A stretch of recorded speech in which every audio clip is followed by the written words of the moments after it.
Salambo e 5:15. Ua vivi atu tavita i le atua le whaola i ante ia ai le saua o tangata. Ma le usu pese na i e whaomatia o le salamo tavita ina ua sola ia i le ana ma ia saulo. Le atua ia e alofa mai i ante au. Ia e alofa mai i ante au. Awawa o whatuatua lava i ate oe.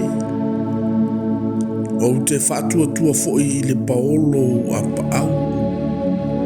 Se ia mawai atu nei mea leanga. O te vala au atu i le atua silisili ese. O le atua lava na te whataunuina mea uma mo au.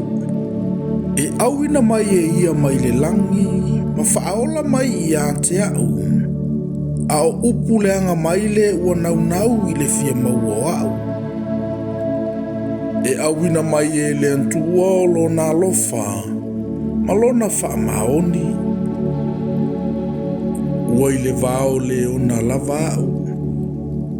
E ta oto lava au i le vao e o mbu mai o lanto wita.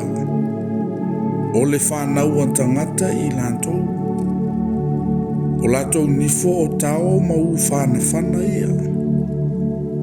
O pelu ma ai fo i o lato laulau whaiva. Le atu ae.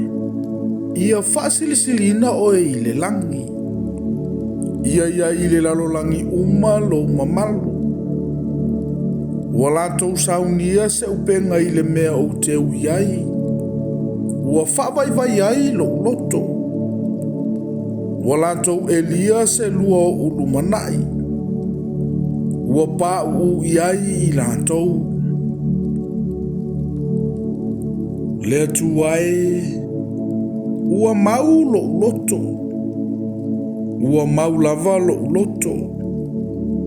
O te pese lava ma o fai pesenga. Ala mai ia lo mamalu. Ala mai ia le nā peli ma le kitara. O te ala i le tae o lava. Le li ie. O te vivi atu i ante o i luma o le nu. O te whaipesenga i ante o i luma o tangata. Aua e te lelo walofa wo o i le langi. E telefo i lo wha maoni wo o iao. Le atu ae. Ia whasilisilina oe i le langi.